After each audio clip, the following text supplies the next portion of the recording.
Fundur settur í bæjarstjórn Vestmannaeyja. Þetta fundur númer 1618 og haldinn hér í Ráðhúsinu miðvikudaginn 2. júlí 2025 og hefst núna klukkan 14. Áður en við göngum til dagskrár geri ég tillögu að við tökum inn með afbrigðum fundargerði númer 3239 í bæjarráði sem haldinn var 30. júní síðastliðinn. Orðið laust þessa tillögu. Það kveður sér engin hljós. Þeir bæjarfulltrúar sem styðja þetta gjöru svo vel að gefa merki. Það samþykkt með öllum greiddum atkvæðum. Einnig ber ég upp tillögu að tekin verði inn með afbrigðum fundargerð númer 323 í framkvæmda á Hafnaráði sem haldinn var sömuleiðis 30. júní síðastliðinn. Orðið laust þessa tillögu. Engin kveður sér hljós. Þeir bæjarfulltrúar sem vilja samþykkja þessi afbrigði gjöru svo vel að gefa merki. Og það samþykkt með 9 samhljóða atkvæði. Að þessum afbrigðum samþykktum eru þá 8 mál á dagskrá þessa fundar og þau eru þessi: 1. Skipulag nefnda og ráða. 2. Kosningi ráð og nefndir og stjórnir samkvæmt 42. grein bæjarmálasamþykktar Vestmannaeyja. 3. Goslokahátíð 2025. 4. Umhverfis- og skipulagsráð Vestmannaeyja fundur 422. 5. Umhverfis- og skipulagsráð Vestmannaeyja fundur 423. 6. Fræðsluráð Vestmannaeyja fundur 396. 7. Bæjarráð Vestmannaeyja fundur 3239. Og 8. Fundur framkvæmda á Hafnaráðs Vestmannaeyja fundur 323. Þá göngum við til dagskrár og tökum fyrir fyrsta mál á dagskrá skipulag nefnda og ráða. Íris Róbertsdóttir, gjörðu svo vel.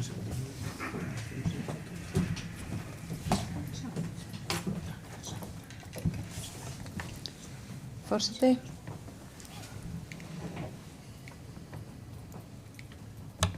Það var síðast árið 2020 í þverfaglegu samstarfi allra lista sem áttu fulltrúa í bæjarstjórn að bæjarmálasamþykktin var tekin upp og var farið í verulegar breytingar og viðbætur á henni. Og eins og við sem hér inni vitum að þá eru 4 fagráð og svo bæjarráð sem fellur undir þessa bæjarmálasamþykkt ásamt auðvitað bæjarstjórn og því sem að þarf að vera. En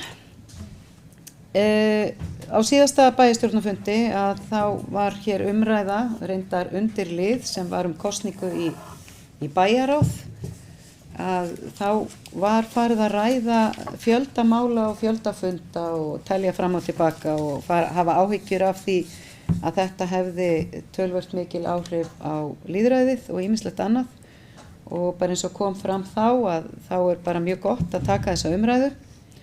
Og ég held að það sé líka bara á því að vera ekki að taka hana upp endilega á pólitísku vettfangi, heldur kannski á vettfangi þess að horfa til hvort að það sé orðnar breytingar á starfsemi þessara 4 fagráða með bæði bæjarmálasamþykkt, farsældarlögum, breytingar á reglum og ýmsu öðru sem verið að samþykkja og gera hér hjá okkar góða sveitarfélagi.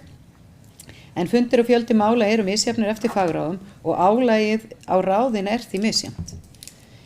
Og ég held að það sé mjög mikilvægt ásamt fleirum sem töluðu hér á síðasta bæjarstjórnarfundi að fara í gegnum skipulagið og málafjölda og meta ávinninginn svolítið af þessum breytingum sem farið var í 2020, að því að við fórum inn í það náttúrulega að færa til ráða og líka í rauninni starfsmanna undir ákveðnum formerkjum mjög miklar í rauninni, kannski mjög miklar, allavega heimildir til fullnaðarafgreiðslu. Og það hefur auðvitað áhrif á mál í ráðunum, að minnsta kosti mál sem eru til endanlegrar ákvörðunartöku. En til dæmis á árinu 2024, það var nú rætt hérna að það væri ástæða þess að allt hefði farið bara til verri vegar, að þá voru 62 mál afgreidd af byggingar- eða skipulagsfulltrúa sem hefðu alla jafnan verið á dagskrá umhverfis- og skipulagsráðs fyrir breytinguna 2020. En þessar breytingar eins og ég sagði áður, þá var tölvert vald fært til ráða og starfsmanna í formi þessara fullnustuafgreiðslu og mér finnst bara eðlilegt í ljósi þessara umræðu sem var hér á síðasta fundi að við bara stöldrum aðeins við og tökum aðeins samtalið það. En svo líka kannski bara gott ef við ætlum að halda umræðinni áfram á talningu funda og mála að þá gott að skoða kannski bara svolítið fleiri ár og að því það var tekið árið 2019 og 2024 sem eru ár sem að þessi meirihluti hefur verið starfandi að þá fannst mér alltaf líka skoða árið 2017 þar sem Sjálfstæðisflokkurinn var í meirihluta og það ef við tökum þessi sömu fagráð þar og bæjaráð að þá eru færri fundir 2017 heldur en 2024 í fræðsluráði og í framkvæmda- og hafnaráði. Það eru jafnmargir fundir í umhverfis- og skipulagsráði en fjölskyldu- og tómstundaráð fundaði oftar 2017 heldur en 2024 og bæjaráð fundaði oftar. Þannig þetta nokkurn veginn svona á pari við árið 2024 en árið 2019 voru mikið fleiri fundir heldur en voru haldnir á árinu 2017. En ég held ekki að gæði vinnunar hér, hvorki hjá bæjarstjórn né þessum fagráðum fari eftir fjölda funda. Ég held að það fari eftir bæði undirbúningi og vinnunu sem ráðin eru í og auðvitað málunum sem verið að taka fyrir. Og ég held að það sé gott að horfa líka aðeins til þess þegar við rættum álagið í ráðunum að meta svolítið breytingarnar á greiðslunum. Það var tölvöld langt síðan, ég vona að ég sé ekki að fara með neina fleipur, að þá var hægt að borga eftir fundum og fara að borga mánaðargreiðslur. Og spurningin hvort að það sé rétt að gera það þannig ef álagið misjafnt á ráðunum. Þannig að miðað við allavega 2017 að þá eru tvöfalt fleiri fundir í umhverfis- og skipulagsráði heldur en í fræðsluráði. En það sama greiðsla fyrir að sitja í þessum ráðum. Og ég held bara að þetta sé eitthvað sem að væri bara gott að ræða og meta og ég ljósi þessar umræðu á síðasta bæjarstjórnarfundi að þá vorum við kannski ekki endilega að ræða þessar nálganir og kannski ekki undir þeim formerkjum sem við ættum að hafa umræðuna sem þetta snýst fyrst og fremst það við ánað með þetta fyrirkomulag, það að skila því sem við töldum það myndi skila þegar við gerum þessar breytingar 2020 og þess vegna held ég að það sé mikilvægt að því að við höfum verið að skoða það hefur verið að skoða það hvort að það eigi að huga að því að horfa til sameiningar á ráðum undir farsældarlögunum, hvort að það sé eitthvað sem að við teljum rétt vinnuálagi misjafnt, það hefur verið rætt í framkvæmdastjórn sveitarfélagsins og ég held að við ættum að halda áfram með þessa vinnu og formfestana og mér finnst eðlilegt að þessi vinna sé á höndum þeirra sem fara svona með þetta skipulag hjá sveitarfélaginu sem bæjaráð. Þannig að ég ætla að fá að lesa upp tillögu og tillagan svona og ég hef deilt henni með bæjarfulltrúum öllum og tillagan svo hljóðandi að bæjarstjórn felur bæjaráði að skipa 3 manna starfshóp samkvæmt tilnefningum frá öllum listum sem eiga fulltrúa í bæjarstjórn. Bæjaráð útbúi erindisbréf fyrir hópinn sem falið verður að endurskoða fyrirkomulag fagráða og greiðslu fyrirkomulag fyrir setu í þeim. Sömuleiðis að fara yfir reynslu af þeim breytingum sem komu inn í bæjarmálasamþykkt 2020 varðandi fullnaðarafgreiðslu mála. Nú lýkur tillögunni. Og ég held að það sé mikilvægt að bara skoða kosti og galla þessa fyrirkomulag sem við erum með. Það getur vel verið að kostirnir séu fleiri og það sé gott að hafa fyrirkomulagið, en ég held að það sé bara fínn tímapunktur núna 5 árum eftir að við tókum þetta, virkjuðum þetta, að fara yfir þetta og bara getum skoða ráðin og ég vona bara og mér heyrist það nú að allir bæjarfulltrúar séu bara sammála því að við skoðum þetta. Takk.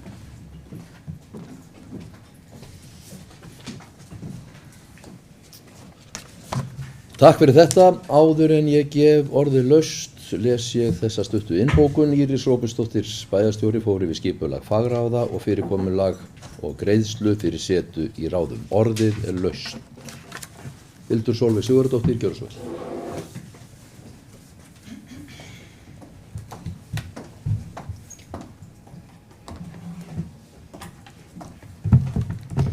Já, forseti, bæjarfulltrúar og áheyrendur.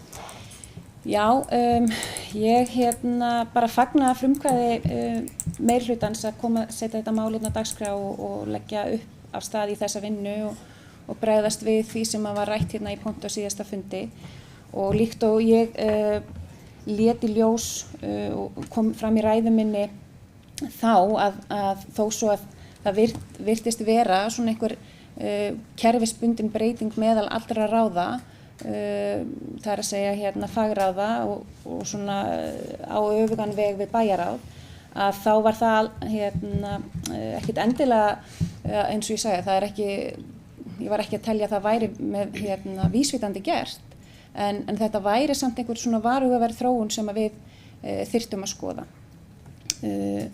Og ég geri ráð fyrir að allir bæjarfulltrúar muni samþykkja þessa tillögu sem var borin fram og ég held að þetta sé bara mjög fín hugmynd að fara yfir þetta, fara yfir vinnuálagið, fara yfir, auðvitað erum við að vinna eftir bæjarmálasamþykkt gagnvart í hvaða mál við erum að taka fyrir hverju sinni, en ég bara fagna því að þetta fái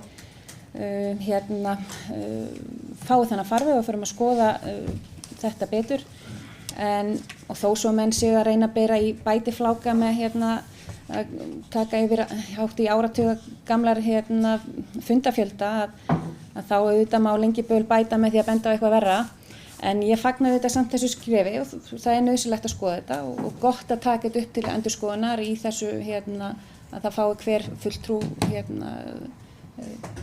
hvert stjórnmálaafl fái sinn fulltrúa og já, bara, og við sjáum það líka eins og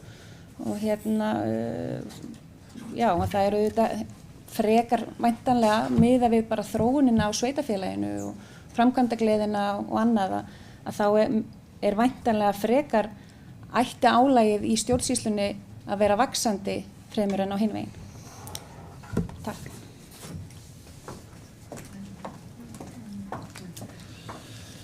Takk fyrir þetta. Vilja fleiri kveða sér hljóðs undir þessum lið? Gísli Stefánsson, gjörðu svo vel.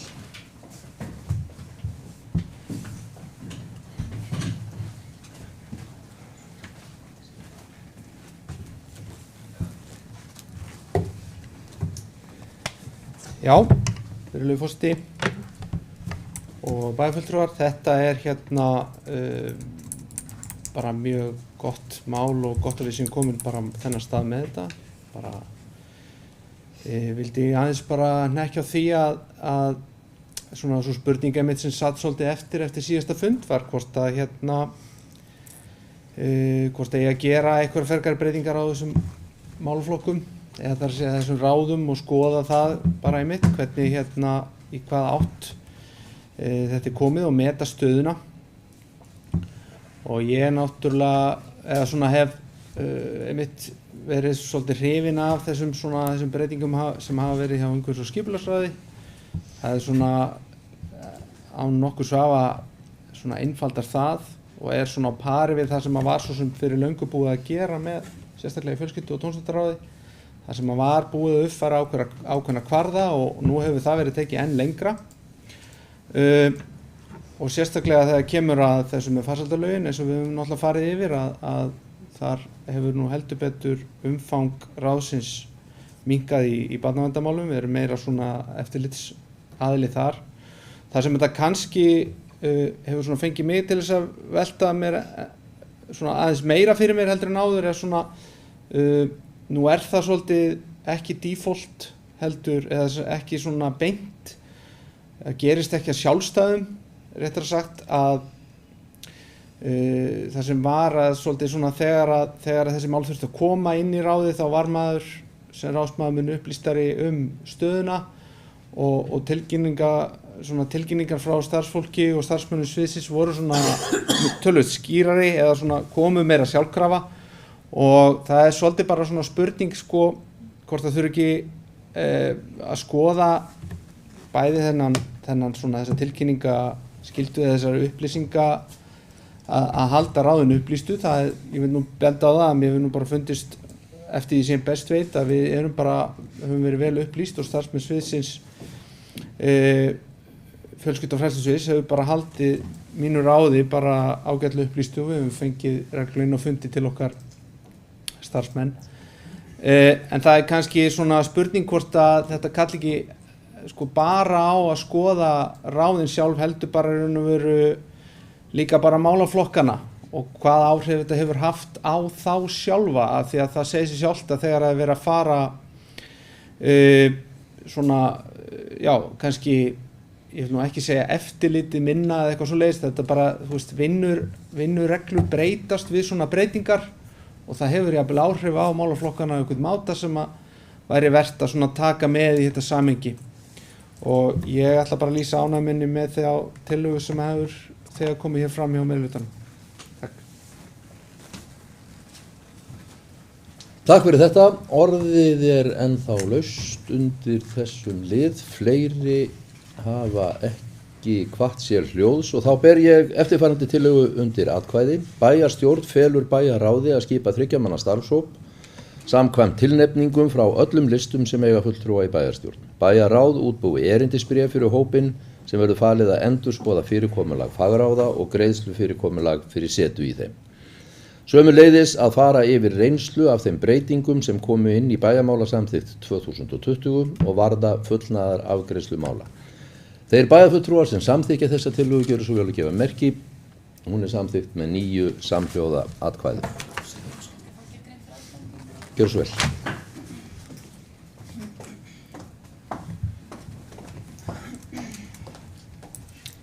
Forseti, bæjarfulltrúar, gestir. Ég ætla að fá að gera grein fyrir atkvæðum mínu með eftirfarandi bókun. Undirrituð fagna því að meirihlutinn hafi brugðist við ábendingum fulltrúa Sjálfstæðisflokksins varhugaverða þróun innan stjórnsýslunnar. Bókun lýkur. Takk.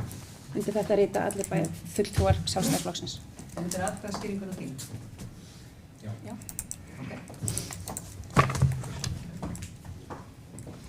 Vilja fleiri? Njáll Ragnarsson, gjörðu svo vel. Forseti, ég tek undir það sem að hér hefur verið sagt að þetta sé til bóta og sé bara vel bæjarstjórn myndi gera vel í því að fara yfir þessi mál og full ástæða til þess að gera það. Ég vil þá gera grein fyrir atkvæði mínu, jáinu mínu með eftirfarandi bókun með leyfi forseta. Rétt er að benda á að umræða og vinna varðandi skipulag nefnda og ráða var hafin áður en að bæjarfulltrúar fóru að telja fundi.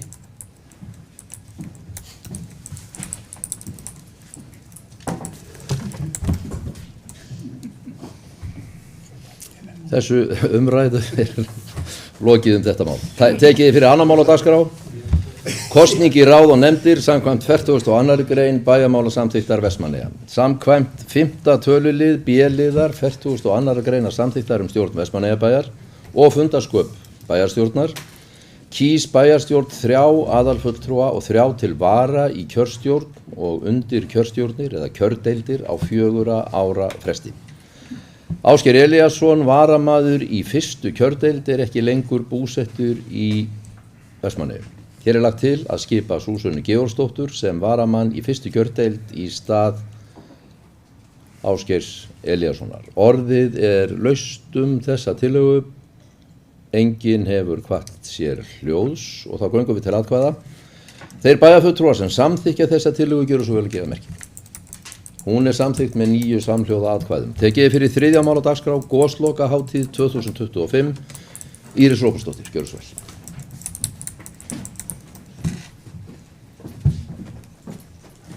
Forseti. Á morgun er goslokadagurinn okkar og verða þá liðin 52 ár frá því að gosinu lauk og goslokahátíðin er hátíð þakklætis til þeirra sem á undan komu og byggðu upp okkar blómlega samfélag sem við njótum í dag og einnig þakklæti fyrir það að þessa nótt 23. janúar varð engin mannskaði. Því er þetta tækifæri til að gleðjast og tengjast og hitta fólk og njóta og skapa nýjar minningar. Einnig er það mikilvægt fyrir okkur sem samfélag að halda söguna á lofti. Goslokanefndin er mjög vel skipuð og er dagskráin metnaðarfull. Hún hefst formlega í dag með setningu hátíðarinnar hér í Ráðhúslundinum og á dagskráni eru menningar og listasýningar, tónleikar, litahlaup, barnaskemmtanir, sundiskó og margt fleira. Svo er þessu að sjálfsögðu öllu lokað með göngumessu, svokallari góslokamessu á sunnudagsmorgni sem að byrjar í Landakirkju og endar úti við krossin inn í Gíg sem rammar inn þessa helgi og vil ég hvetja bæjarbúa sem flesta að mæta á viðburði og taka þátt því hátíðin er það sem við gerum hana að og það skiptir miklu máli að við sýnum það að við fögnum þessum degi, sýnum þakklæti og njótum þessara góðu og fjölbreyttu dagskrár sem er í boði.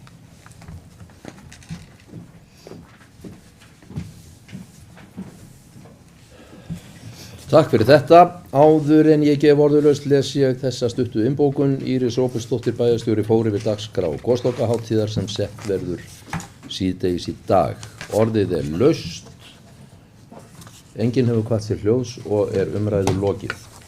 Þá tekið fyrir 4. mál á dagskrá umhverfis- og skipulagsráð Vestmannaeyja fundur númer 422, liður 4.1 liggur fyrir til upplýsingar.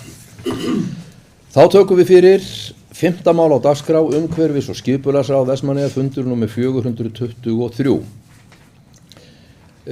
Liður 5.1 svæðisáætlun meðhöndlun úrgangs er lögð fram til upplýsinga en ekki til staðfestingar eins og fram kom í fundarboði. En af þessum sökum er orðið engu að síður laust málið ef einhver vill kveða sér hljóðs. Hildur Sólveig Sigurðardóttir, gjörðu svo vel.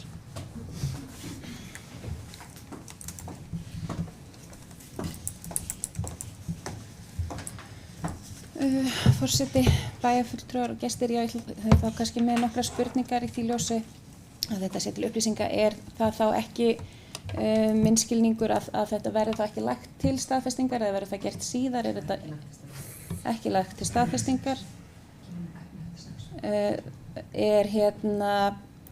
Það kemur fram í þeim drögum að því þegar ég skoðaði þetta inn á fundagerðin í gær að þá var virtist vera bara drög þar sem voru ennþá athugasemdir við skjalið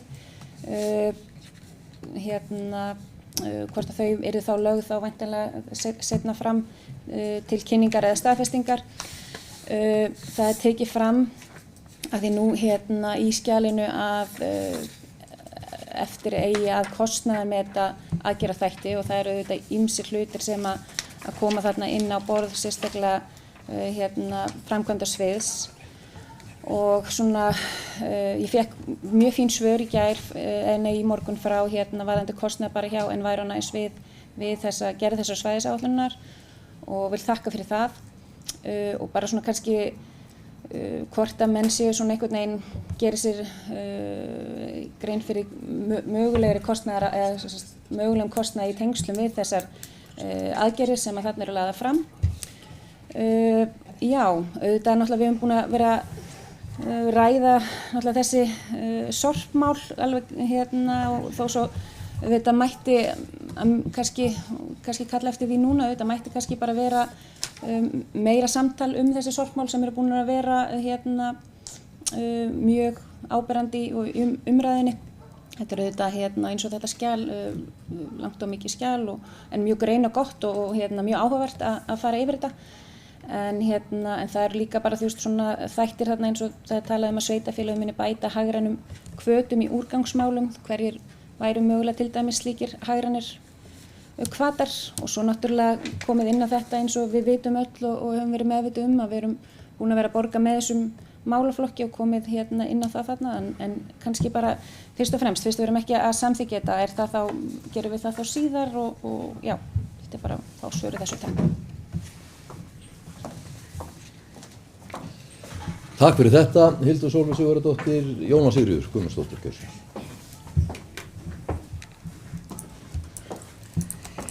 Eins og fram kom hjá forseta þá er þetta hér inni til upplýsinga. Núna fer þessi vinna, þetta eru ennþá drög og er ekki birt. Þetta fer núna í þegar búið er að loka þessu skjali, fer þetta í birtingu á heimasíðun og verður þar í 6 vikur þar sem að íbúar geta komið með athugasemdir inn í þessa vinnu og að því loknu mun þetta koma inn til bæjarstjórnar til staðfestingar. Varðandi kostnaðinn þá gerðum við ráð fyrir 1,5 milljón í þetta hefur kostað 800.000 og svo þetta náttúrulega bara þannig skjal að það lifandi þannig að við þurfum að uppfæra eins og með aðgerðaráætlun og svona þetta eitthvað svona sem að við bara þurfum alltaf að taka upp og fara yfir. Þannig að við kannski tökum betur umræðum þetta þegar við bæjarstjórn tekur þetta fyrir á staðfestar. Takk fyrir.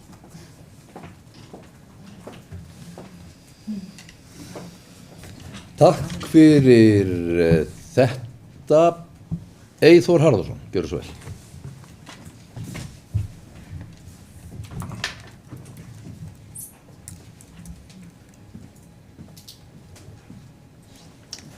Forseti, bæjarfulltrúar, gestir. Svo ég bara sé með á nótunum í þessu máli, þá þessi dagskrárliður settur hérna til upplýsingar en í fundargerð ráðsins sagt erindinu vísað til bæjarstjórnar. Þannig að ég ekki að, það sem sagt, eigum að horfa á það bara sem mistök í fundargerð þar. Og það eiginlega spurningi mín. Þannig að erindinu vísað til bæjarstjórnar og þetta, það fer ekki saman svona hljóð og myndi svo menn taka nú stundundur orða. Takk. Takk fyrir þetta, Eyþór Harðarsson, Íris Róbersdóttir, gjörðu svo vel. Forseti, ég bara alveg sammála bæjarfulltrúanum að það fari ekki saman hljóð og mynd. Staðan þannig að þetta var lagt þannig fyrir ráðið að þetta væri til samþykktar fyrir bæjarstjórn. Það hefur aðeins verið bras með þetta skjal eins og bæjarfulltrúar vita. Gagnvart því að það var töluvert mikið athugasemdum og drög sem mjög óeðlilegt þegar eitthvað að koma inn til bæjarstjórnar vegna þess að þá eiga að koma tilbúin skjöl til staðfestingar í bæjarstjórn og í rauninni var það skilningur ráðsins að þegar væri búið að taka út allar athugasemdir að þetta ætti að vera endanlegt en við fórum bara og leituðum á okkur allan grun vegna þess að þetta voru drög og það bara, við erum búin að fá úr því skorið hjá þeim sem fer með stjórnsýsluna hérna að fyrirkomulagið bara annað en kom til ráðsins og við viljum auðvitað bara gera þetta rétt, þess vegna afgreiðslunni breytt hér, ráðið á aftur eftir að fá hérna skjalið þegar það búið að fara í þetta ferli og það auðvitað óeðlilegt að bæjarstjórn væri að samþykkja drög sem ætti eftir að fara í einhverja umræðu og koma svo aftur til samþykktar, þannig að ég skil bæjarfulltrúa mjög vel, en við fórum bara í að því að þetta var aðeins svona, já, en ráðið fékk þær upplýsingar að þetta ætti að vera samþykkt með öllum þeim breytingum sem komu og ætti að fara beint hingað, en það vantaði þetta ferli inn í þetta og við viljum bara gera þetta rétt. Þannig að það þess vegna sem að í rauninni framkvæmdastjóri fjármála- og stjórnsýslusviðs fór svona aðeins yfir þetta og þetta niðurstaðan og ég skil vel að þetta sé ruglingslegt að því þetta heldur sé ruglingslegt fyrir okkur öll. En bara það er betra að hafa þetta rétt.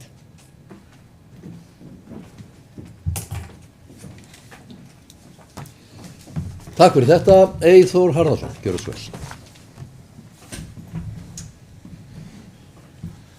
Forseti, bæjarfulltrúar, ég nú ekki maður sem vil flækja mikið hlutina, en ættu við þá ekki í rauninni í staðinn fyrir að hafa þetta þannig að þetta sé til upplýsinga að þetta kemur inn til okkar og við ættum að vísu þessu aftur til ráðsins. Væri það ekki eiginlega ferillinn í þessu? Ég nú bara velta fyrir mér bara forminu í þessu, að þarna fáum við skjal til staðfestingar eða það átti að vera þannig upphaflega og spurning hvort að við ættum ekki afgreita þannig að skjalinu sé bara vísað aftur í ráðið. Væri það ekki bara eðlilegra ferli? Spurning bara sem ég varpa fram. Takk. Takk fyrir þetta. Jóna Sigríður Guðmundsdóttir, gjörðu svo vel. Forseti, ég held að þetta sé bara góð ábending og ég held að þetta sé bara góð stjórnsýsla að gera það og þá mun ráðið vísa þessu í kynningu en síðan þarf ráðið að taka það aftur inn að þeirri kynningu lokinni og vísa því þá til bæjarstjórnar til samþykktar.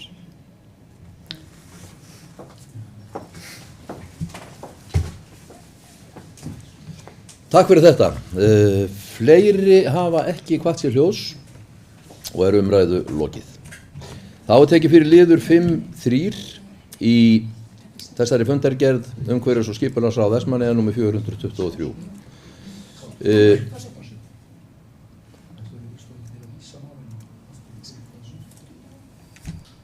Já, þá berum við þá tillögu, já, þetta var formleg tillaga af þinni hálfu. Ég er bara í rauninni diskussjón, bara hvort við þyrftum ekki að gera það þannig. Já, þá... Afgreiða það þannig. Já, þá er sú tillaga hér með tekin til atkvæðagreiðslu. Þeir bæjarfulltrúar sem samþykkja umrædda tillögu gera svo vel gefum ekki. Og það er samþykkt með 9 samhljóða atkvæði. Þá tökum við fyrir lið 5.3 í þessari sömu fundargerð sem er Búhamar 1 umsóknum byggingarleyfi. Eins og upplýst var í tölvupósti til bæjarfulltrúa var liðurinn þar sagður til upplýsingar en leiðréttist hér með og við tökum hann hér til staðfestingar eins og vera ber ef enginn hreyfir andmælum orðið er laust. Enginn kveður sér hljóðs og þá göngum við til atkvæða. Þeir bæjarfulltrúar sem vilja staðfesta umrætt byggingarleyfi gjöru svo vel og gefi merki. Og það er samþykkt með 9 samhljóða atkvæðum. Liður 5.2 og 5.4 til 5.12 liggja fyrir til upplýsinga. Þá er tekið fyrir 7. mál á dagskrá fræðsluráð Vestmannaeyja 3 fundur númer 396 liður 6.1 tónlistarskóli Vestmannaeyja. Það liggur fyrir reglugerð til staðfestingar eins og upplýst var í tölvupósti til bæjarfulltrúa var liðurinn í fundarboði sagður til upplýsingar og enn leiðréttist það ef enginn hreyfir andmælum að þá tökum við hann til staðfestingar. Orðið er laust. Enginn hefur hvatt sér hljóðs og þá göngum við til atkvæða. Þeir bæjarfulltrúar sem vilja staðfesta umrædda reglugerð gjöru svo vel og gefi merki. Hún er staðfest með 9 samhljóða atkvæðum. Þá er tekið fyrir liður 6.3 af umræddri fundargerð fræðsluráðs Vestmannaeyja að fundi 396. Rannsóknar- og þróunarverkefni Kveikjum Neistan liggur fyrir til umræðu. Helga Jóhanna Haraldóttir, gjörðu svo vel.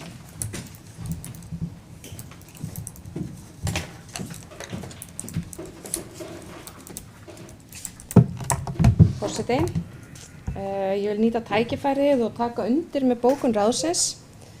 Kveikjum Neistan er svo við öll hér inni vitum virkilega metnaðarfullt og spennandi verkefni sem við megum vera stolt af að grunnskólinn í Eyjum hafi ráðist í. Og að mínu mati er eitt stærsta og mikilvægasta þróunarverkefni sem við höfum tekið höndum saman síðustu ár. En við sem samfélag höfum lagt okkur fram við að styðja við börn á mikilvægustu og fyrstu og mikilvægustu skólaárunum með það að leiðarljósi að styrkja grunnfærni þeirra í lestri, stærðfræði, hreyfingu, forvitni og hugarfæri. Og árangurinn hefur talað sínu máli og við höfum séð ótrúlega jákvæða þróun í lestri barna, aukið sjálfstraust, meiri áhuga og betri árangur. Það sem hófst hér í Vestmannaeyjum árið 2021, það hefur vakið athygli á landsvísu og er dæmi hvernig við getum í sameiningu bæði skólasamfélagið, foreldrar, bæjaryfirvöld og háskólasamfélagið skapað umhverfi þar sem börn ná að blómstra. En nú tekum við næsta mikilvæga skref í ferlinu. Árgangurinn sem hóf þáttöku í Kveikjum Neistan er núna að stíga sín fyrstu skrefi yfir í nýtt skólahúsnæði, yfir í barnaskólann. Og þá tekum við næsta stig grunnskólans, miðstigið, og með því fylgja ákveðnar breytingar. Og það er að sjálfsögðu nýtt umhverfi og ný húsakynni. Nýir kennarar taka við ábyrgð og á að halda áfram þeirri faglegu og markvissu nálgun sem hefur skilað svona góðum árangri. Þannig að slíkar breytingar geta falið í sér áskoranir og tækifæri en það er ljóst að kennarar miðstigs og unglingastigs hafa tekið þátt í fræðslu og kynningu og framgangi verkefnisins frá upphafi og nú kemur að því að þeir taki boltan. Við vitum að sterkur grunnur í byrjun skólagöngu barna skiptir öllu máli. Það sem við sjáum núna þegar árgangurinn heldur áfram er hvernig við getum byggt ofan þennan grunn, hvernig við höldum áfram að kveikja neistan. Ekki bara í lestri og stærðfræði, heldur líka í sjálfstrausti, áhuga barna á náminu sínu, forvitni og árangri á fleiri sviðum. Við höfum sannað hvað við getum gert þegar við stöndum saman. Verkefnið hefur ekki aðeins elt börnin okkar, heldur líka skólasamfélagið, bæjarfélagið og framtíðina hér í Eyjum. Það er verkefni okkar allra að tryggja að framhaldi verði jafn öflugt og byrjunin hefur verið og að nýjir kennarar fái stuðning, að börnin upplifi samfellu og við höldum áfram að byggja upp menntasamfélag sem við getum verið stolt af. Ég vildi nota tækifærið og þakka öllum þeim sem hafa lagt hönd á plóg, kennurum, stjórnendum, foreldrum, samstarfsaðilum, Háskóla Íslands og auðvitað ykkur hér í bæjarstjórn fyrir sem hafa stutt þetta verkefni af krafti. Takk.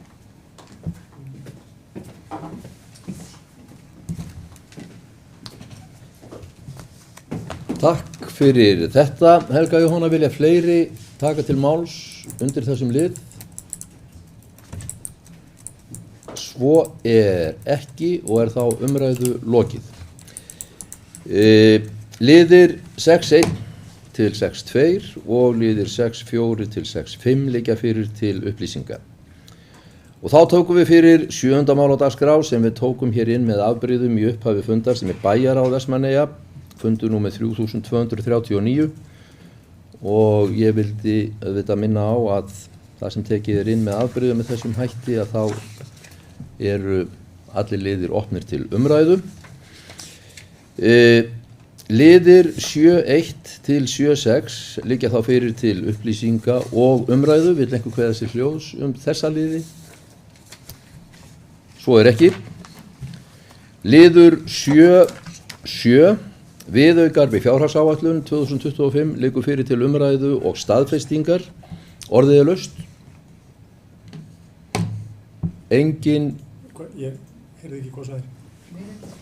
Viðaukinn við fjárhagsáætlun, viðaukar við fjárhagsáætlun 2025 sem sagt liggur hér fyrir til umræðu og staðfestingar og orðið laust það.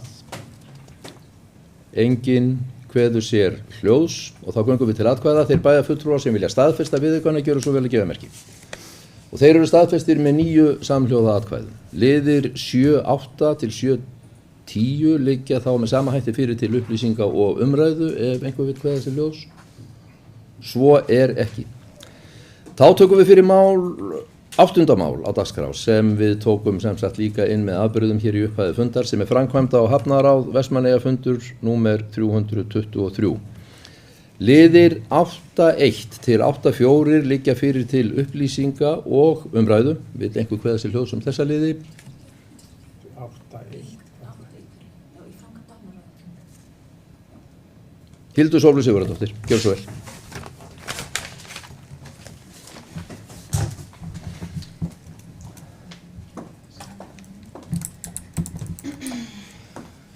Forseti, bæjarstjóri, bæjarfulltrúar og gestir. Já, ég kannski svo sitt ekki fram vil fá ósk eftir umræðum tvo liði í þessari fundargerð. Annars vegar vildi ég aðeins spyrja út í liðin innviða uppbygginga 8.3. Þar sem verið að tala greiningu sem Vestmannaeyjabær og í rauninni lagt til að hafnarstjóri, framkvæmdastjóri, umhverfis- og framkvæmdastigs formi verkefni og finni hentugan aðila til að fara í greiningavinnu með starfsmönnum Vestmannaeyjabæjar. Mér langaði kannski bara svona þess að spyrja út í hvaðan þetta kemur. Ég finnst þetta svona svolítið óljóst. Ég fór að hugsa hvort að þetta svona fær eitthvað aðeins inn á svið, til dæmis eins og atvinnustefnuna sem við vorum á tímabili búin að vera að vinna svolítið að, eða ég ætlaði líka að athuga svona hvað menn sjá fyrir sér að verði svona ávöxturinn af þessu máli og mögulega hvað þetta muni koma til með að kosta og bara hvort þetta hafi komið svona frumkvæði ráðsins eða svona út frá hverju nákvæmlega þessi vinna kemur. Mér finnst bara mjög áhugavert. Takk. Takk fyrir þetta, Hildur Sólveig Sigurðardóttir, Íris Róbertsdóttir, gjörðu svo vel.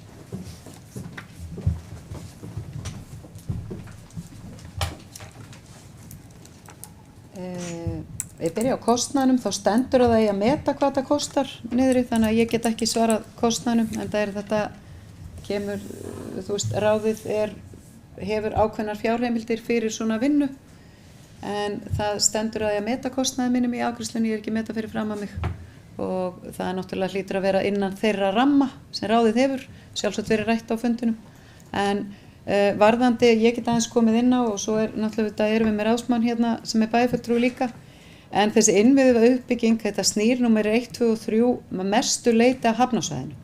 Það þess vegna sem þetta er tekið þarna inn. Þetta snýr að því að nú eru í ljósi mikillar uppbyggingar sem á sér staði hérna, eru mörg fyrirtæki sem að spyrja aðstöðu, spyrja hvort hægt sé að koma til Vestmannaeyja í tengslum við það sem í gangi. Meðal annars eitt af því komið í gang sem breytingin á Gjábakkakantinum varðandi að geta tekið ro-ro-skipin inn og svona, það partur af því, en það var drifið í, en afraksturinn af þessu þetta á að snúa því að þá svolítið að kortleggja þessi fyrirtæki, hvað þýðir það fyrir Vestmannaeyjar að við færum að reyna að gera eitthvað í kringum hafnarsvæði. Það búið að tala stórskipakantinn, það búið að tala landfyllingu, þá svolítið að kortleggja þetta vegna þess að ef við ætlum að koma þessu inn í hafnabótasjóð og inn í samgönguáætlun, þá þurfum við að vera með gögn og greiningar á bakvið, vegna þess að við þurfum að geta sýnt fram á það að þetta muni skila bæði þjóðslegri hagkvæmni og líka hagkvæmni fyrir sveitafélagi kostnaðarlega séð. Og þetta snýst þá vinnu, þetta undirbyggjandi vinna fyrir samgönguáætlun og hafnarbótasjóðinn, en svo auðvitað líka aðeins svona vinna sem akkurat á heima inn í þessu ráði sem snýra því hvert viljum við fara með þetta hafnarsvæði. Þannig þetta bara vinnugagn sem hægt að nota í samskiptum við ríkið og fyrir okkur. Þannig hugsunin sú.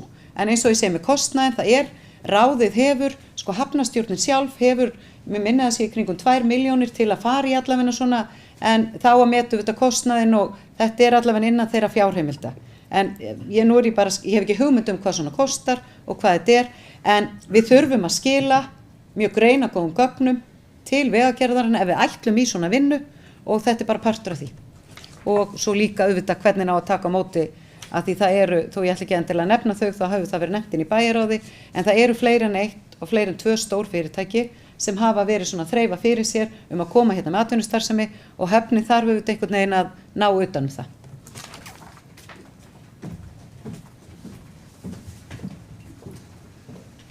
Takk fyrir þetta. Vilja fleiri kveða sér ljós í þessu samhengi? Eyþór Harðarson, gjörðu svo vel.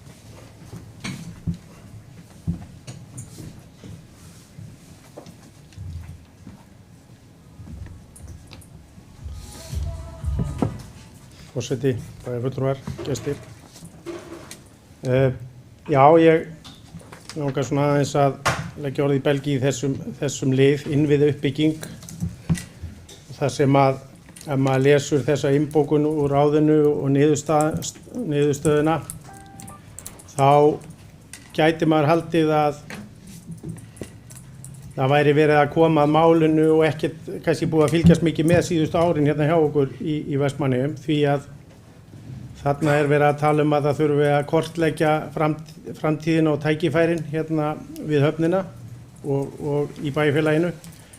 En fyrir liggur hérna 1 eða 2 ára gömul mjög löng og ítarleg og vel unnin skýrsla frá Eflu öll tækifærin í kringum hafnarsvæðið, og mér finnst svona þessi tillaga einhvern veginn koma fram eins og hún sé bara ekki til.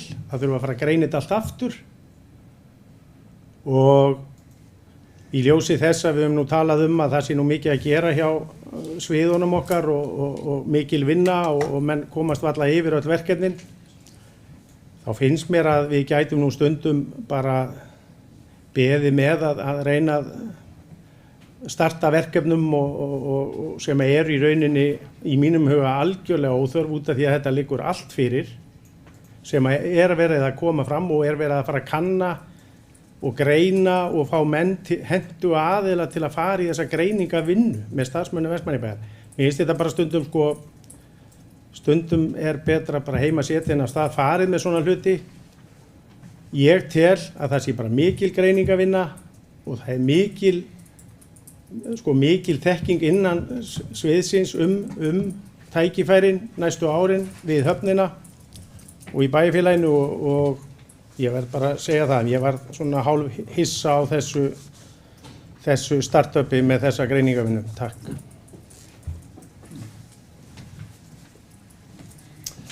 Takk fyrir þetta, Eyþór Harðarson. Vilja Íris Róbertsdóttir, gjörðu svo vel.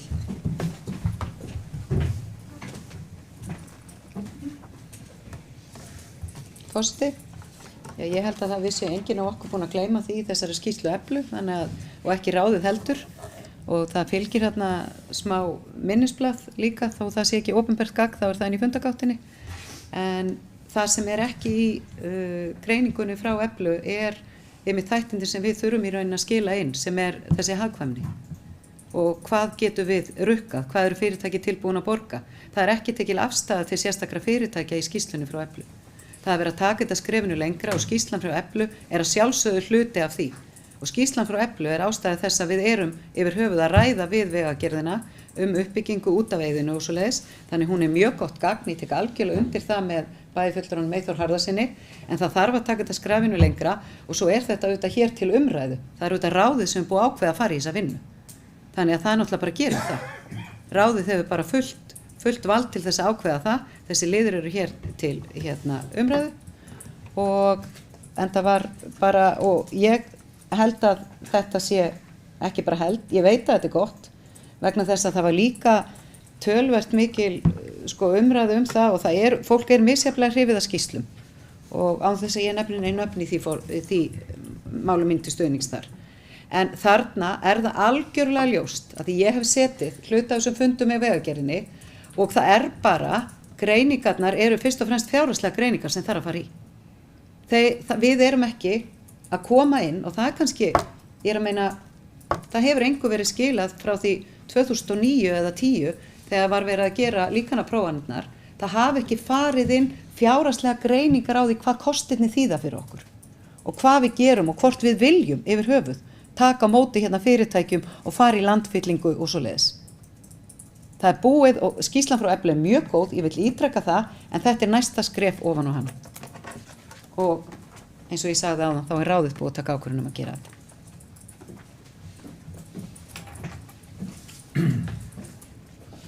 Takk fyrir þetta.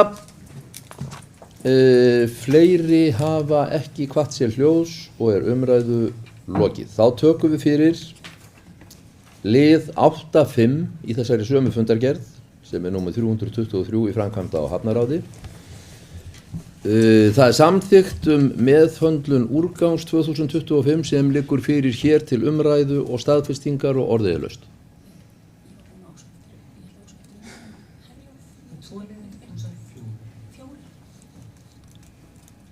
Undir liðnum sem sagt, það númer 8.4 í þessari sömu fundargerð.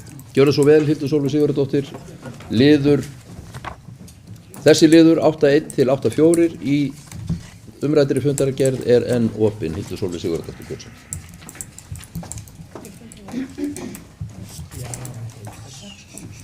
Já, forseti, bæjarstjóri, bæjarfulltrúar og áheyrendur. Já, þetta mál auðvitað að mínu mati finnst mér svolítið furðulegt og ég kannski bara því að ég held að forseti hafi ekki lesið upp málið, kannski ágætt ef ég fæ með leyfi forseti að lesa upp málið. Það svohljóðandi.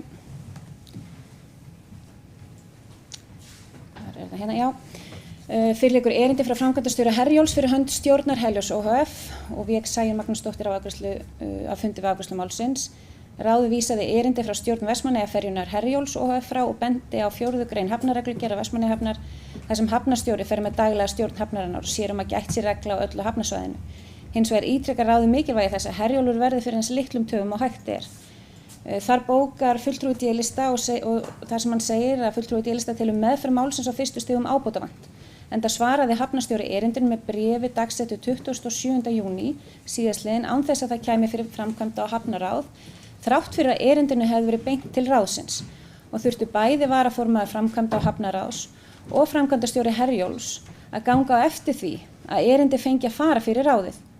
Slík vinnubrögð geta ekki talist góð og eðlileg stjórnsýsla. Hvað varðar erindi stjórnar Herjólfs OHF að Herjólfur njóti forgangs í Vestmannaeyjahöfn, þá telur fulltrúi D-lista að það eigi að vera auðsótt mál að veita eina aðilanum sinnir almenningssamgöngum til og frá Vestmannaeyjum forgang í höfninni á fyrirfram ákveðnum tímum. Það siglingaáætlun skipsins, enda slíkt alþekkt til dæmis á alþjóðaflugvöllum þar sem flugfélög með fasta áætlun njóta forgangs á fyrirfram ákveðnum tímum. Undir þetta ritar Hannes Kristinn Sigurðsson, fulltrúi Sjálfstæðisflokksins og í kjölfari kemur bókun fulltrúa E&H-lista þar sem kemur fram að það ekki óeðlilegt að hafnarstjóri svari erindi varða daglegan rekstur og störf hafnarinnar og upplýsi ráðið. Við vísum í fyrir bókunarum öll sammála að Herjólfur verði fyrir sem minnstum töfum og undir þetta rita fulltrúar HE-lista í ráðinu. Það svona nokkrir hlutir sem trufla mig í þessa afgreiðslu og ég bara ætla að fá að hrósa fulltrúa Hannesi fyrir þessa bókun og leggja þetta fram að því að þarna kannski rennir þetta svolítið stóðum svona undir þær áhyggjur sem ég hafði og svona voru kannski líka kveikjan að þessum frægu fundatalningu að við vitum það alveg það ekkert verið að taka færri ákvarðanir og ef eitthvað þá erum við eflaust að taka mun fleiri ákvarðanir í dag. En ef það ekki verið að taka þessar ákvarðanir innan ráðana þá verið að taka þær á einhverjum öðrum vettvangi og það heldur alls ekkert sanngjarnt gagnvart starfsmönnum og embættismönnum Vestmannaeyjabæjar að liggja undir því að mögulega að það sé einhverja geðþóttaákvarðanir teknar eða eitthvað slíkt. Auðvitað eru embættismenn og starfsmenn að framfylgja stefnu kjörinna fulltrúa. Þeir eru ekki ráðnir til að móta stefnu Vestmannaeyjabæjar. Þannig að eðli málsins samkvæmt þurfa málin að vera tekin fyrir á formlegum vettvangi til þess að embættismenn séu með í rauninni leiðarvísi hvað þeir eigi aðhafast. Þannig að ég tek alveg undir með fulltrúa D-lista í þessu máli að þetta varhugavert og mér finnst þetta mjög skrítin vinnubrögð að þegar að erindi sannarlega vísa til ráðsins að varaformaður ráðsins og framkvæmdastjóri Herjólfs sem sendir inn tillöguna þurfa að hlutast til það að fá þetta erindi sett inn á fundin og svo hitt máli sem ég bara skil enga veginn af hverju í ósköpunum það þarf að vera eitthvað flókið að taka það sérstaklega opinberlega fram að farþegaferjan Herjólfs sem að sinnir almenningssamgöngum af hverju í ósköpunum hún megi ekki njóta forgangs og það hefur aldrei verið talað fullan forgang, það auðvitað koma upp aðstæður en það verið að tala að það sé forgangur fyrir ferjuna eins og maður hefur heyrt að það hafi verið komið upp atvik þar sem að skeikar einhverjum nokkrum mínútum sem verður til þess að áætlun skipsins seinkar verulega og ég tala nú ekki í aðstæðum eins og í dag þar sem við erum sem betur fer komin með 8 ferða áætlun til þess að sinna bæði okkur íbúum og okkar gestkomandi að þá þarf þetta auðvitað að ganga vel fram og ég skil ekki af hverju í ósköpunum fulltrúar meirihlutans gátu ekki bara verið tilbúin að skrifa undir það á þessum fundi að því að já, en eins og ég segi þú veist að þessi stjórnsýsla hún því miður bara skapar svona ákveðna svona tortryggni og við verðum að verja starfsmennina okkar gagnvart slíkum aðfinnslum og það þarf náttúrulega bara að vera óvéfengjanlegt að það sé verið að fylgja stefnu kjörinna fulltrúa og stjórnsýslunar. Þannig að ég ætla bara takk.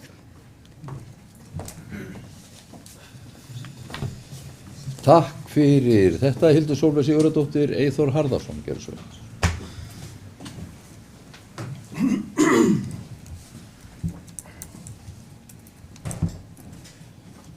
Já, forseti bæjarfulltrúar. Já, ég tek undir orð bæjarfulltrúa Hildar Sigurðardóttir að þetta sé sérstakt og allt sem að hún sagði hérna undan, ætla ég nú ekki að rekja. En þegar ég les fundagerðina, þar sem að kemur bókun frá fulltrúa E&H-lista, þá verður maður nú alveg kjafstoppleiku við. Þegar segir það ekki óeðlilegt að hafnarstjóri svari erindi varða daglegan rekstur og störf hafnarinnar og upplýsi ráðið. Það var bréf sem var sendt hafnarráði. Hún hún segir að það þurfi ekkert að fara fyrir hafnarráð því að hún ætli bara að svara því. Þetta náttúrulega alveg magnað. En ég allavega í þeim hópi að ég hef reyndar talið að Herjólfur njóti forgangs og ég hef bara skynja það í störfum mínum sem útgerðarstjóri á Ísfélaginu yfir 20 ár að við höfum hagað siglingum skipan okkar í rauninni eftir ferðum Herjólfs og það að tilstilli hafnarstarfsmanna og hefur bara verið hefð og ég hélt þetta væri bara vinnuregla og óskráð vinnuregla sem þyrfti ekki að ræðum en nú komin tilefni til að ræða það og ég hérna með bókun frá okkur hérna fulltrúum Sjálfstæðisflokksins. Undirrituð taka undir með bókun fulltrúa Sjálfstæðisflokksins í framkvæmd á Hafnarráði. Það lykilatriði að starfsemi Herjólfs njóti forgangs í umferð Vestmannaeyjahafnar. Undirrituðum bæjarfulltrúum Sjálfstæðisflokksins finnst óskiljanlegt að meirihluti ráðsins vilji ekki opinberlega staðfesta að farþegaferjan Herjólfur, þjóðvegurinn okkar, njóti forgangs innan Vestmannaeyjahafnar. Undirrituð leggja til og telja það afar mikilvægt að vinnulag verði með þeim hætti að farþegaferjan Herjólfur njóti forgangs í siglingum Vestmannaeyjahöfn. Eins taka undirrituð undir með fulltrúa Sjálfstæðisflokksins að það sé óásættanlegt að erindi sem stílað á hafna- og framkvæmdaráð og stílað til hafna- og framkvæmdaráðs og óskað sérstaklega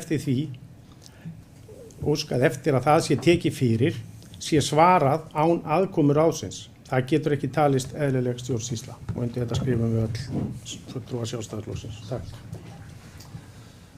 Takk fyrir þetta, Eyþór Harðarson. Helga Jóhanna Harðardóttir.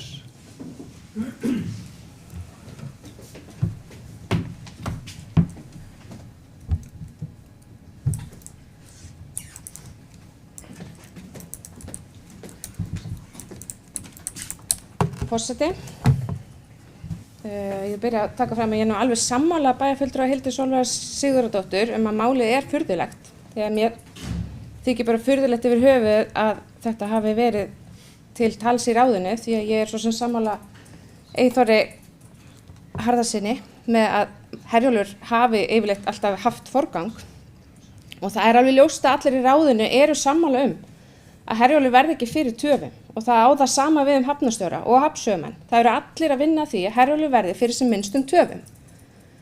En sumir dagar geta verið þétt skipaðir í umferð í höfninni og mátti það sjá hjá hafnarstjóra sem sýndi okkur í ráðinu skipulag fyrir 2 ólíka daga.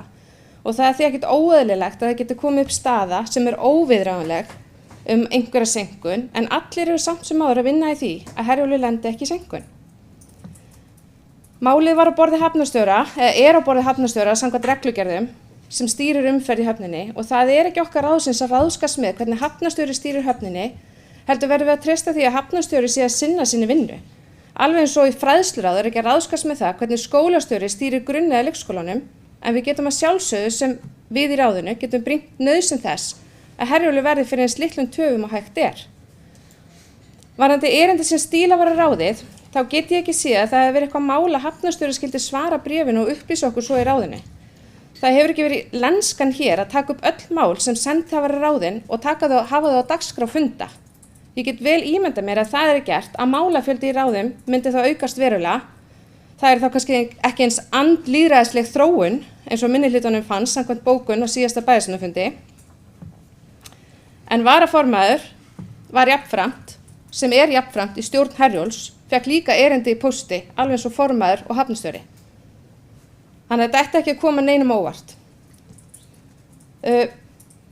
Svo er þetta líka bara spurning. Er þetta ekki bara spurning að vinna því að samskipti milli hafnsögumanna, hafnarstjóra, skipstjóra Herjólfs, framkvæmdastjóra Herjólfs og stjórnar Herjólfs séu betri? Ef það á að setja reglu að Herjólfur hafi fullan forgang, þá er eins gott að hugsa það alveg til enda. Hvað gerist ef það kemur upp óviðráðanlegt tilvik í höfninni og Herjólfur þarf að slá af í smá tíma? Á þá Herjólfur óhæf rétt á því að sekta Vestmannaeyjahöfn fyrir þá töf sem varð? Hvað gerist ef Herjólfur hingrar í Landeyjahöfn eftir farþegum sem töfðust á þjóðveginum? Í bókun Hannesar Kristinssonar á ráðinu líkir hann þessu við alþjóðaflugvöll. Ég veit ekki betur en að á alþjóðaflugvöllum eiga flugvélar slott og ef þeim seinkar þá missa þau slottin sín. Ef álíka myndi gerast hjá Herjólfi myndi hann þá missa slottið sitt. Nei, þetta er nefnilega ekki eins einfalt og hljómar að veita Herjólfi fullan forgang þó að allir hér inni séu sammála því að Herjólfur ætti að verða fyrir sem minnstum eða engum töfum. Er ekki bara betra að hafa þetta eins og þetta er búið að vera í mörg ár, allir séu með sama markmið en hafa samskiptin góð sín á milli. En ég tek það líka fram að það voru allir í ráðinu sem samþykktu að vísa málinu frá, þó að minnihlutinn eða Hannes Kristinsson sem var í minnihluta var með bókun, þá samþykkti hann líka að vísa málinu frá.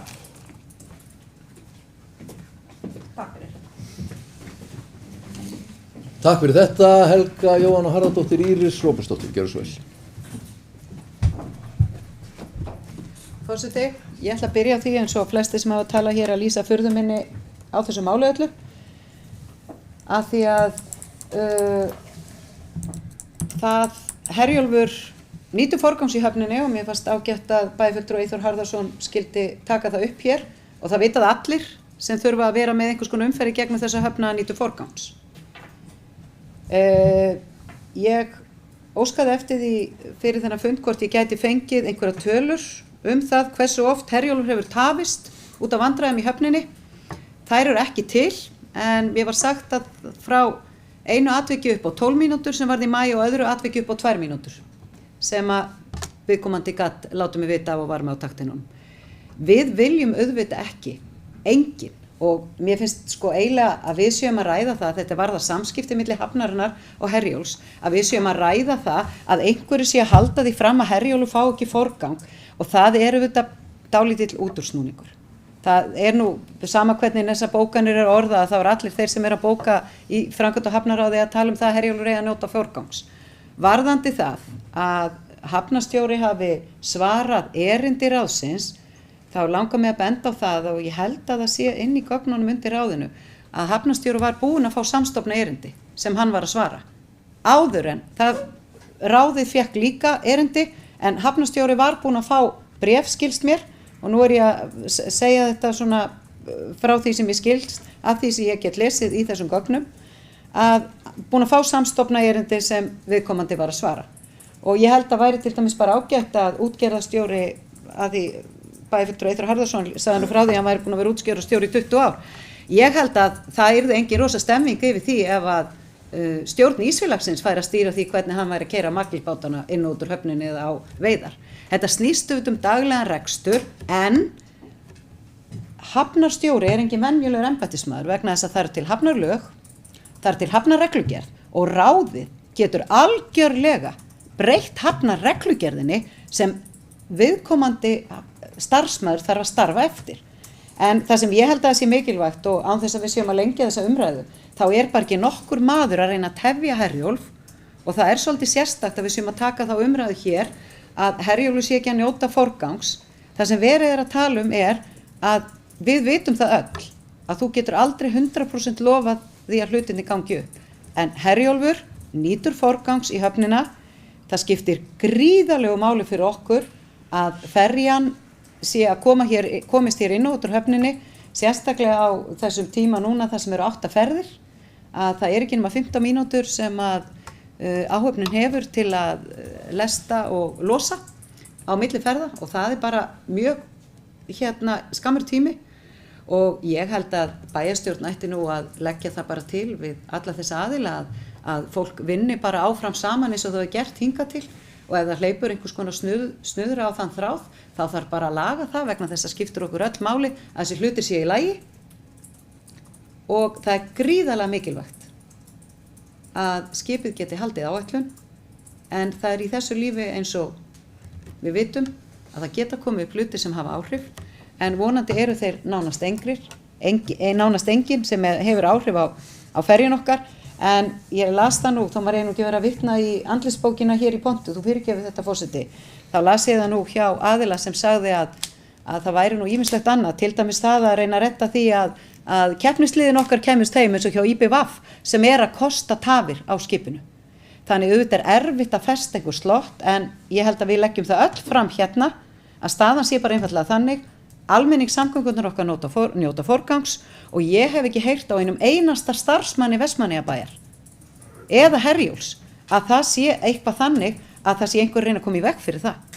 Það hefur hvergi verið og hvergi komið fram og ég held bara að við þurfum að vinna þetta mál saman og ef að ráðið vill breyta hafnarreglugerðinni sem er til, sem er það sem hafnarstjóri starfar eftir, þá er ráðinu það í lófa leið.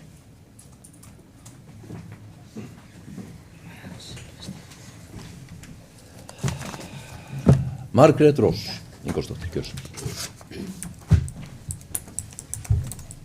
Forseti,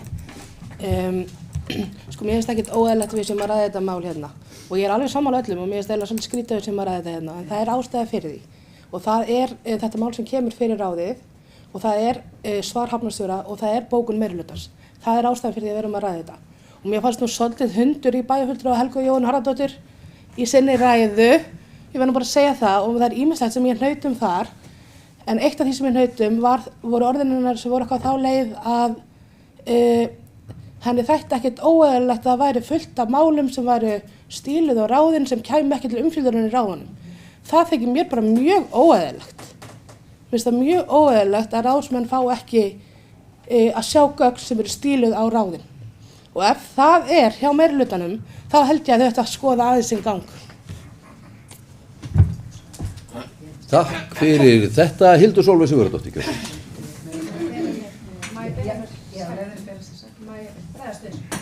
Bæjarfulltrúi Helga Jóhanna Harðardóttir vill bera fyrir sakir. Gjörðu svo vel.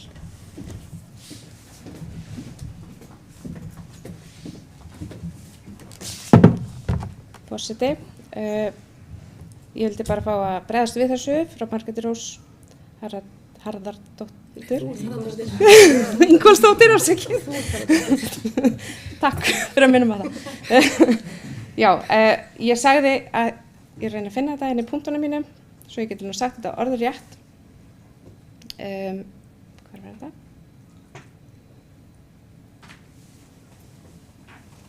Afsakið þetta.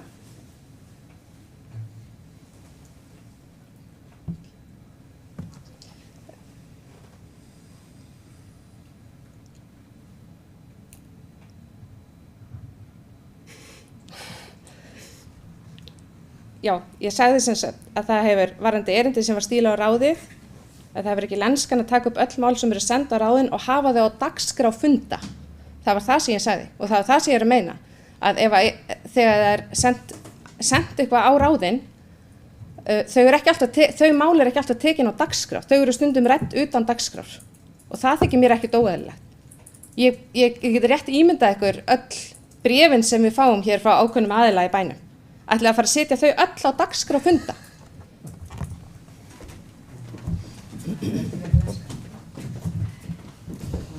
Takk fyrir þetta, Hildur Sólveig Sigurðardóttir. Gjörðu svo vel. Forseti, bæjarfulltrúar og gestir, já, ég bara tek algjörlega, bara fyllilega þrátt fyrir svör bæjarfulltrúar Helgu Jóhannu Harðardóttir undir orð Margrétar Rósar. Og ég fékk bara eiginlega svona hálfgerðan hroll að hlusta á það sem hér kom fram og jafnvel þó í skýringu hennar að það séu þá klárlega og þeim finnist eðlilegt að það sé þarna mál sem er stílað og þó svo verða að vitna í einhver svona einstök mál eða einstakar afgreiðslu sem er bara ræddar í bríaríi og einhverjum, þarna er að tala um einstaklingi, finnst það ekki eiga erindi inn á ráðið, það er geðþótta ákvörðun, hvort að hún eigi heima inni hjá ráðinu eða ekki. Að ætla að tala um það varðandi forgang og umferð Herjólfs, auðvitað á það erindi mál inn á dagskrá ráðsins og mér finnst bara í rauninni málflutningur meirhlutans hérna í þessari pontu búin að vera jafn furðulegur á þetta mál yfir höfuð. Af því að það er ekkert í hafnarreglugerð Vestmannaeyjahafnar, það er ekkert í hafnalögum sem að mælir gegn því að það sé bara klárt eins og líkt og bæjarstjóri sagði að það sé sett bara hreinlega inn í hafnarreglugerð að Herjólfur njóti forgangs. Meira að segja á þessum sama fundi er verið að leggja inn breytingu á hafnarreglugerð. Af hverju í ósköpunum er þá ekki bara það gert? Þá er bara hreinlega ekki vilji til þess. Og að hlaupa snurðra á þann þráð, líkt og kom fram í máli bæjarstjóra. Það virðist augljóslega hafa gerst. Það hlýtur að vera ástæða fyrir því að þetta erindi komi hér inn. Af því þetta hefur bara gengið þokkalega. Ég man ekki eftir nokkur í slíkri umræðu síðasta sumar. Og þegar er verið að fara hér í pontu og verið að tala um íþróttaliðin okkar, þar sem er verið að reyna að koma á kvöldin jafnvel börnum heim, og þegar verið að tala um að hvort að Herjólfur ætti að beita sektum, ég bara skil ekki alveg hvað er inn í gangi. Við erum að tala um af hverju í ósköpunum er ekki bara hægt að festa það opinberlega, segja það að við viljum, það segjast að þeir vilja hafa það, en það hefur engin vilji til þess að staðfesta það. Og það er það sem við erum að gagnrýna.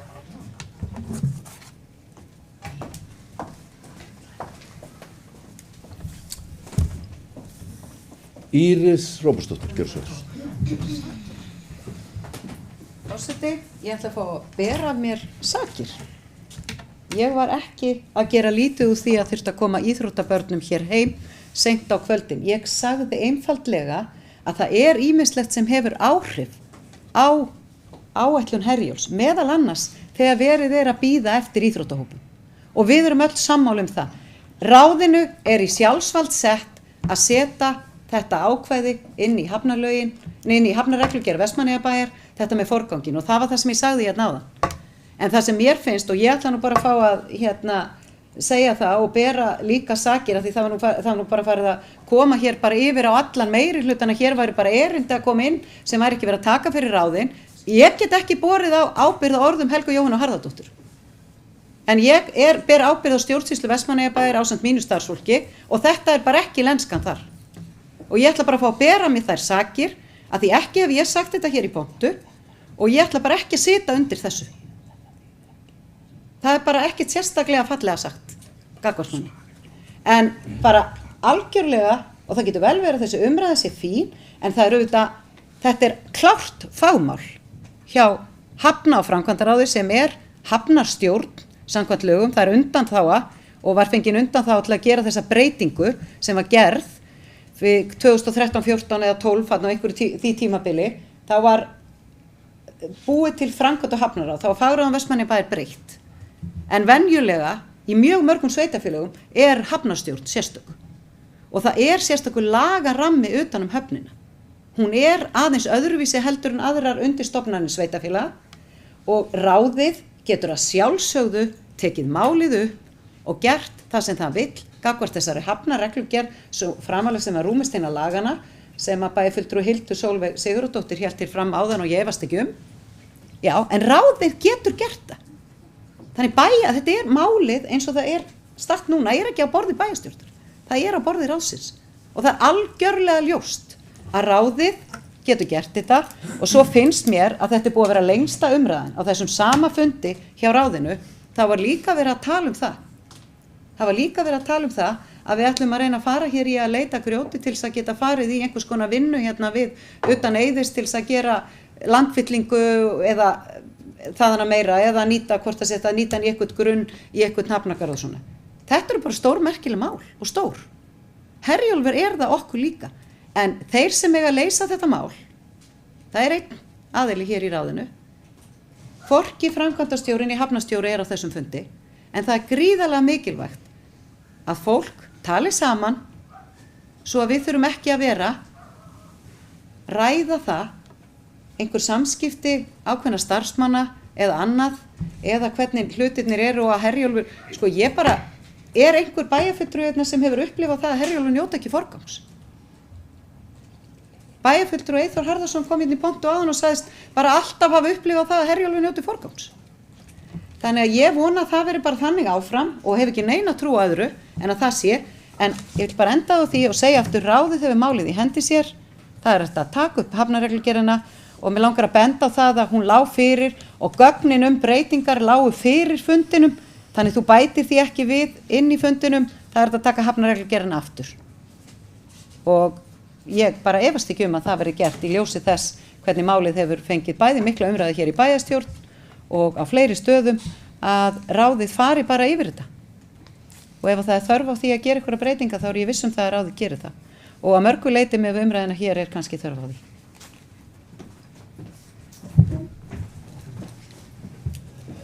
Eyþór Harðarson, gjörðu svo vel.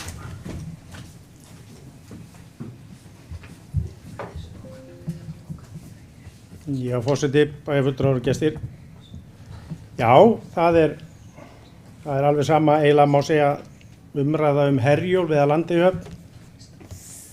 Þetta hefur eyðilagt marga kaffitímana á vinnustöðum bæjarins. Þetta hitamál yfirleitt og hittnar, þetta var volt þegar þessi fundur byrjaður, það orðið heitt núna. En málið ekkert smámál. Hér kom fram í máli bæjarstjóra Írisar Róbertsdóttur að þetta væri eiginlega ofsalega lítið mál. Þetta væri búin að vera einu sinni 14 mínútur og einu sinni 3 mínútur. 12 og 2. Og ámaður þá að skilja það að stjórn Herjólfs hafi algjörlega farið yfir á þessum 2 mínútum og 12 mínútum og ákveðið að fara að skrifa bréf sem stendur, með leyfi forseta, það sem hefur þó ítrekað tafið ferðir Herjólfs eru aðstæður í Vestmannaeyjahöfn þegar verið að taka inn skip eða fara með þau út nákvæmlega á þeim tíma sem Herjólfur að sigla inn eða út úr höfninni. Þetta óþarfa tafir sem brýnt að koma í lag sem allra fyrst. Þannig í rauninni bara verður tilefni hjá stjórn Herjólfs, eða stjórn Herjólfs felur framkvæmdastjóra Herjólfs að senda bréf á framkvæmd og hafnaráð. Ég trúi ekki að þetta bréf verði til út af því að það varði einu sinni 2 mínútna töf og einu sinni 12 mínútna töf. Og svo kom fram í máli bæjarstjóra Írisar Róbertsdóttur einnig að henni fyndist skrítið að við værum ekki að tala rannsóknirnar á grjótnámunni hérna á Haugasvæðinu. Þar eru allir sammála. Það engin ágreiningur það mál. Þess vegna sennilega ekki löng umræða það hérna í pontu. En hér hefur þó orðið ágreiningur það og við höfum lýst furðu yfir í bókun okkar hér áður af hverju meirihlutinn ekki tilbúinn í það að gefa Herjólfi forgang opinberlega á umferð í höfninni og af hverju verið að orðlengja þetta og þvæla hlutina þannig að þetta sé ekkert vandamál. Þetta bréf frá stjórn Herjólfs eða framkvæmdastjóra Herjólfs verður ekki til út af engu.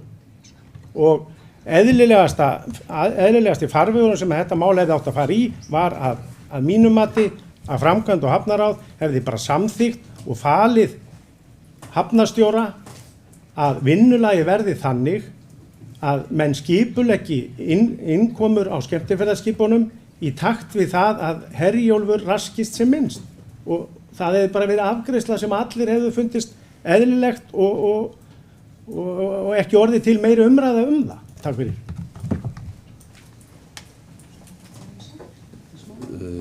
Takk fyrir þetta, Eyþór Harðarson, Íris Róbertsdóttir, gjörðu svo vel. Forseti, ef að ég hef sagt smámál sem ég held ég hef ekki sagt hérna áðan,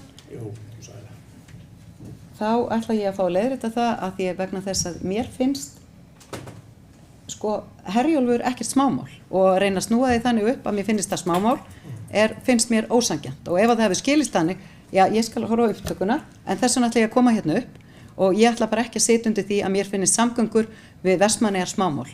Ég búin að vera að standa í þessum brasi núna ásamt ykkur hérna í fleiri ár og þetta stórmál.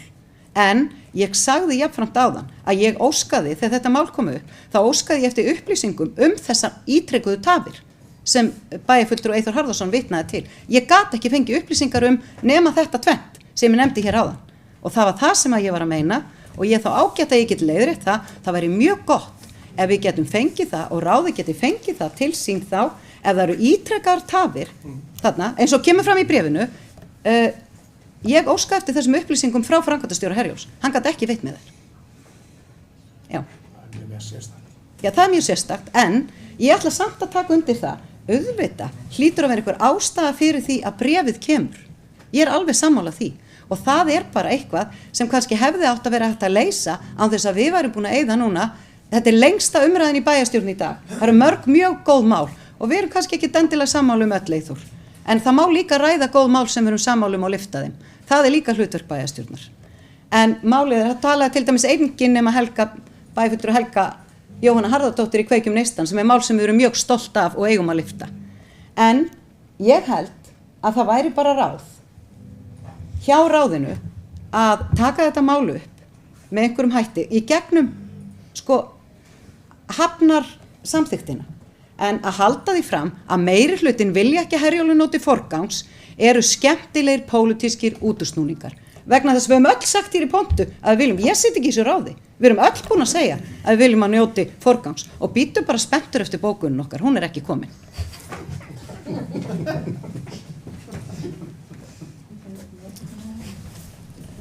Vilja fleiri? Já, Njátur Ragnarsson hefur beðið orð.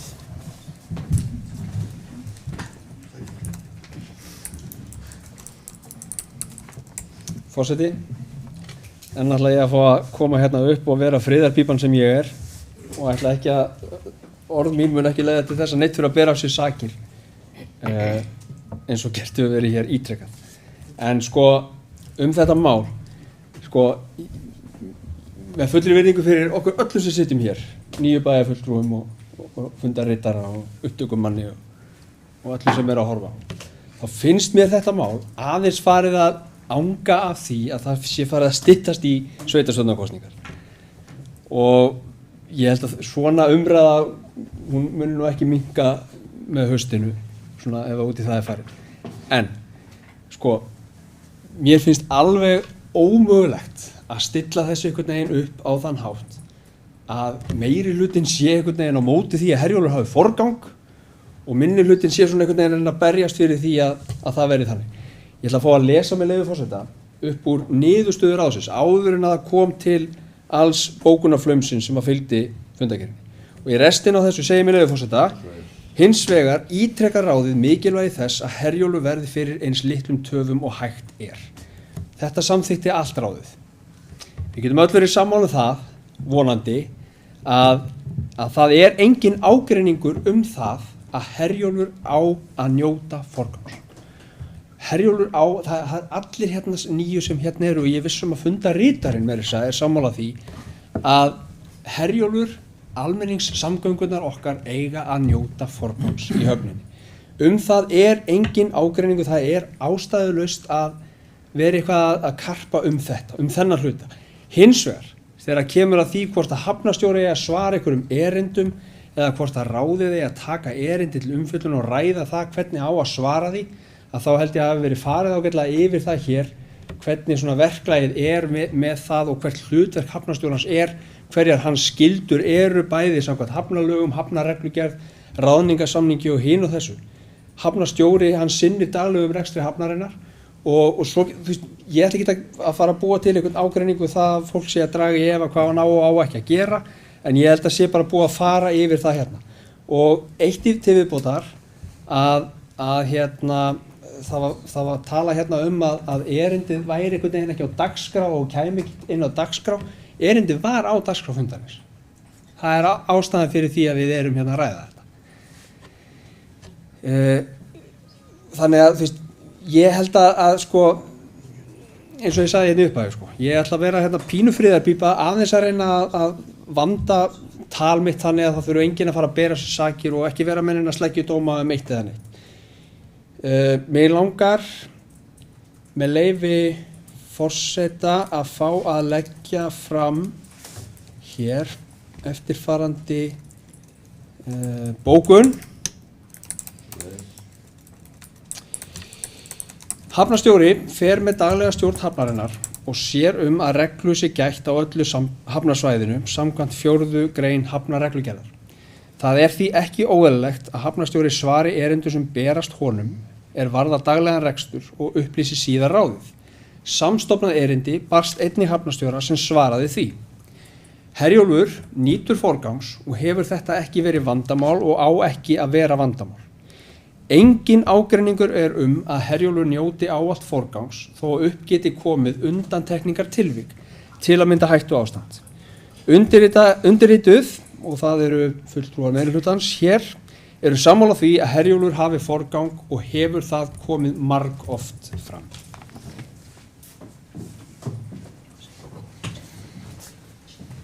Takk fyrir þetta, Njáll Ragnarsson, Margrét Rós Ingólfsdóttir, gjörðu svo vel.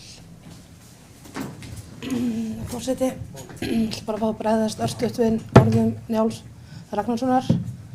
Kannski upphæð þá er ég mjög fegin og ánægðar engin hundur í honum. Ég vænti þess að það verði þá bara næstu 9 mánuði líka fram á kosningum. Hann verði bara friðarpípan sem hann er búinn að vera.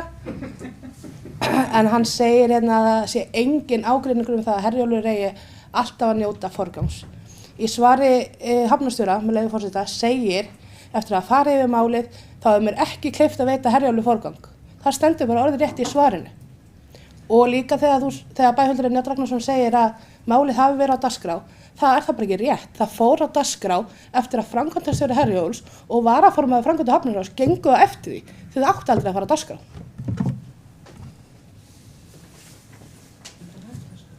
Takk fyrir þetta, Margrét Rós Ingólfsdóttir. Vilja fleiri taka til máls undir þessum lið?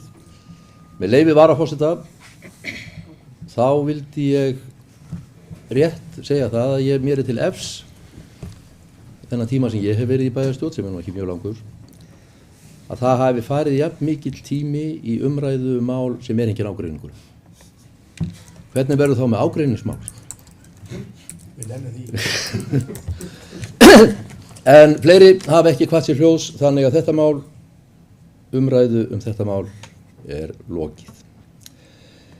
Liður 8.5 í þessari sömu fundargerð sem fundur framkvæmda á Hafnarás Vestmannaeyja nr. 323 þá tekin fyrir. Það sem sagt samþykkt meðhöndlun úrgangs 2025 sem liggur fyrir til umræðu eins og allt annað og staðfestingar. Orðið þetta mál laust.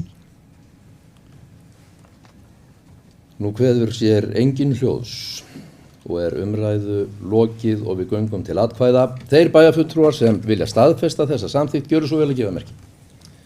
Og það samþykkt með 9 samhljóða atkvæðum. Þá dagskrá þessa fundar tæmd.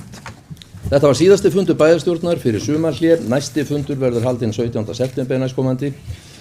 Samkvæmt 9. málsgrein 28. greinar samþykktar stjórn og fundarsköp Vestmannaeyjabæjar númer 991/2020 fer bæjarráð með sömu heimildir og bæjarstjórn hefur ella í sumarleyfi bæjarstjórnar. Fundinum slitið.